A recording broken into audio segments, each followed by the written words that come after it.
Lack of knowledge, ignorance, and the whitewashing of history by Western society has perpetuated the discrimination, prejudice, and racism towards black people in recent history. However, by breaking out the misconceptions, highlighting the importance, and showing the role that black people has played in the advancement of this world, I will be able to show you just how much we've been deceived when it comes to black culture and society in Africa. When it comes to Africa, there are a lot of misconceptions, starting with how it's projected in maps. The Africa you see is not the real Africa, and what you have to know is it is hard to turn the 3D Earth into a flat 1D model without distorting the direction, distance, or size. And in order to show white superiority, Europeans popularized the Mercator projection. In this projection, the size of the continents closer to the equator, like Africa and South America, become smaller, while those further from the equator, like Europe and North America, become bigger. In contrast, if you look at the Gauss-Peters projection, you'll see just how huge Africa actually is without the size being distorted. And now that you understand the misconception when it comes to the size of Africa, you can accept that it's a misconception to think that all Africans are the same. Africa is a really diverse continent with over 3,000 different ethnic groups, speaking more than 2,000 different languages with different ways of life, belief, and religion. Moving on, another misconception we have is thinking that human history and society started in Europe. It's like this because Western white culture mainly acknowledged the Greeks and the Romans as being the architects of civilization. However, we also have to credit the civilizations that were in Africa as being architects. And in fact, some of these civilizations, like Carthage and the Kingdom of Aksum, were thriving during the time that Greece and Rome rose and fell. Not to mention, ancient Egypt and the Mali Empire were also around and arguably contributed more to this world than Greece and Rome. Ancient Egypt was the greatest civilization in the world for about 3,000 years. They could be credited for inventing a lot of items, including cosmetics, the toothbrush and toothpaste, even the ancestor of the modern breath mint.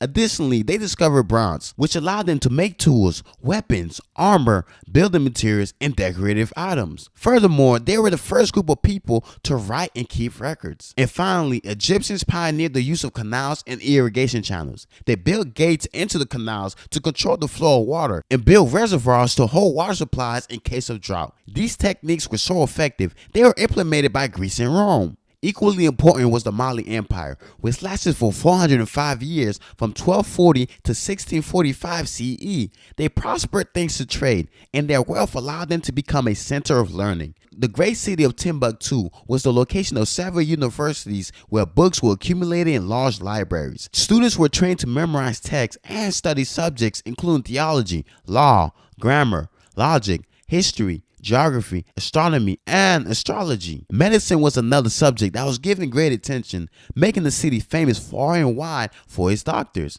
Not to mention, this empire was home to Mansa Musa, arguably the greatest leader and the richest man in history. He was able to extend Mali's vast empire, making it second in size only to that of the Mongol Empire at that time. Furthermore, the vast extent of his wealth was realized by the world during his pilgrimage to Mecca. He brought so much gold that he affected the economy of every city that he passed through. As you can see, black culture and society have been thriving in Africa for a long period of time. It made advances that contributed to the growth of this world.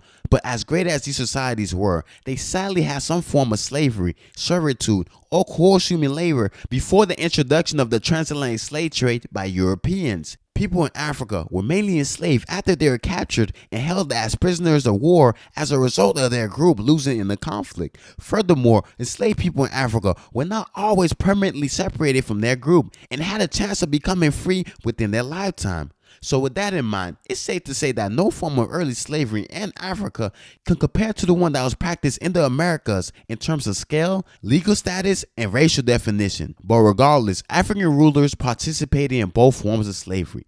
They sold their slaves to European buyers for manufactured goods and weren't bothered by this because the slaves they sold were people from a different group. Moving on, when Europeans entered the slave trade, they shifted from trading humans to trading manufactured goods. They needed raw materials to fuel this trade, and because of their time in Africa during the transatlantic slave trade, they knew exactly where to get it. As a result, Europeans colonized Africa and divided amongst themselves in order to get raw materials. This process was disruptive and caused Africa to suffer long-term effects, such as the loss of natural resources, cultural confusion, and geopolitical division. Ultimately, these effects came to the forefront following World War II, when rapid decolonization swept across the continent and many territories gained their independence. Furthermore, the process of reforming after independence was often unorganized and filled with violence and political turmoil. Some of these newly formed countries found it hard to provide services and police their own territories because they were compromised of different ethnic groups who didn't recognize their authority. Consequently, this led to the horrific genocides that plague Africa till this day. This all could have been avoided if Europe didn't colonize Africa and purposely undermine the culture and political differences within African societies. You can't put people together who come from totally different ethnic groups, act as if they're the same, leave, and then tell them to figure it out when you already made a mess of things. That's just a recipe for disaster.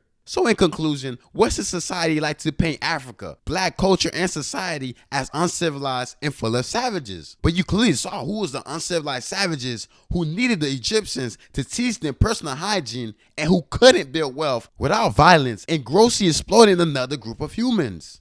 But on the bright side, despite of all the harm that Europe has done in Africa, many black societies have been showing signs of improvement in recent decades. There's been growth in manufacturing, technology, business services, outsourcing, retailing, and hospitality. And as a result, the livelihoods of many in these emerging economies have been improving. So let's stop with the misconception that Africa is this poor continent that's in need of Western help. They have cities like Johannesburg, South Africa, Lagos, Nigeria, and Nairobi, Kenya that are just as rich as some American cities. So all in all, they don't need y'all to come to Africa with y'all dumb savior complex and y'all dumb missions, acting like y'all actually doing something when we know you don't even care about the people like that.